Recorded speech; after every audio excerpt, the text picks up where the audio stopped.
Aujourd'hui, on va parler de cuisiner sans recette, un guide de résilience alimentaire. Donc, c'est écrit par Véronique Bouchard. C'est disponible aux éditions Éco-Société.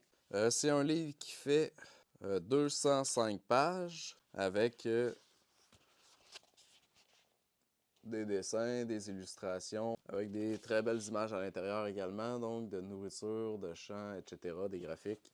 Donc, Véronique Bouchard, en fait, elle, je vais vous lire juste sa petite bibliographie, si on veut. Fermière, épicière de famille, agronome, conférencière. Elle a cofondé la ferme aux petits oignons, donc c'est une ferme maraîchère biologique diversifiée dans Mont-Tremblant.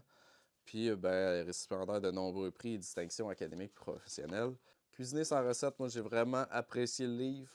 Je pense que c'est un excellent livre pour démarrer si vous vous intéressez à l'autonomie alimentaire, à l'autosuffisance alimentaire.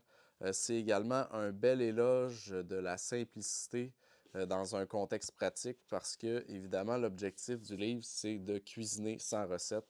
Donc, c'est de se réapproprier l'art culinaire parce que ça a été perdu au fil des générations. Donc, dès le départ, elle va distinguer deux types de cuisiniers à la page 14. Donc, le type de cuisinier qui est conformiste conservateur et l'anarchiste créateur. Évidemment, elle se situe dans l'anarchiste créateur, puis c'est vers là aussi c'est l'idéal de tendre parce qu'on est beaucoup plus créatif, qu'on fait avec les produits qu'on a, qu'on apprend l'art de cuisiner et non qu'on fait que reproduire et suivre une recette. Donc, elle va aussi décrire vers la fin là, tous les aliments qui peuvent servir de substitution à d'autres pour ne pas suivre de recettes, mais plutôt faire avec ce qu'on a. Au niveau des objectifs du livre, donc, sont écrits directement dans le début. Donc, puis je trouve qu'ils ont été très bien remplis, donc je vais vous les dire.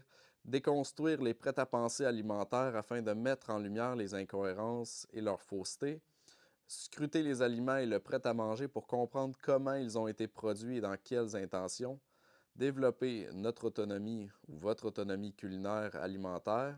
Construire une nouvelle culture culinaire porteuse de sens avec des valeurs environnementales et sociales. Développer individuellement et collectivement notre résilience alimentaire. Donc, on ne survolera pas tous les chapitres, là, mais je voulais vous énoncer un peu ce qu'on retrouve dans le livre. Donc, d'abord, on a une introduction, évidemment, avec toute la philosophie. On met la table, dans le fond, pour le livre, puis pour bien comprendre vers où on s'en va, puis vers quoi on peut s'intéresser, vers quoi il faut s'intéresser. Donc, les fondements d'une culture culinaire résiliente, ben, on va la reprise du pouvoir, manger local, le bio, les mythes et les réalités. Ensuite de ça, croissance, décroissance, produire soi-même, etc. On va mettre la table au complet pour bien comprendre. Ensuite, on va avoir donc la théorie, on va avoir l'ABC de la cuisine sans recette. Donc, la cuisine sans recette, pourquoi et comment. On a les bases de l'alimentation saine, donc dans une perspective agronomique, pour comprendre, dans le fond, manger sainement à portée de tous, puis au-delà de ce qu'on mange. On a tous les types de conservation, les explications pour la conservation de courte durée des aliments. Ensuite, on va avoir la conservation de longue durée des aliments, donc la déshydratation, comment faire un traitement, la mise en conserve, la congélation, etc. Il va y avoir des pages évidemment sur le savoir-faire soi-même, donc faire son yogourt, le kéfir, le pain, la fabrication du pain pour des débutants, le pétrissage, etc. Savoir adapter ses recettes, donc faire des recherches plutôt par les ingrédients plutôt que par un plat. Ça, c'est une très bonne suggestion.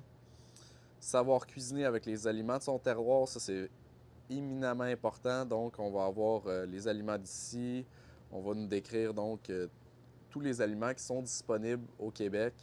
Ça va faire de 85 à 120 pages.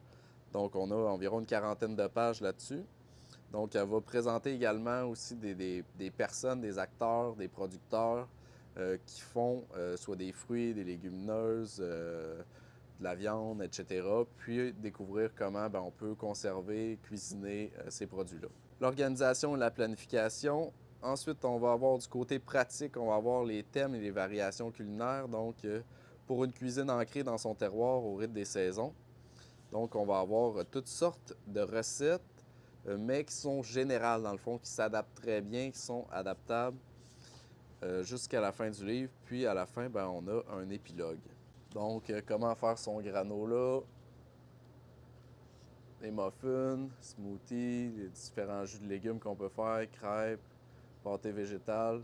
On est vraiment dans... Ça donne faim, hein. C'est un livre qui donne faim. Je vous mentirais pas, ça donne vraiment faim. Fait que bref, un excellent livre. Si vous vous intéressez à l'autonomie alimentaire, l'autosuffisance, je trouve que c'est un excellent livre pour commencer. J'aurais aimé l'avoir avant, aujourd'hui même. Donc j'aurais aimé le lire au départ. Bref, bonne lecture.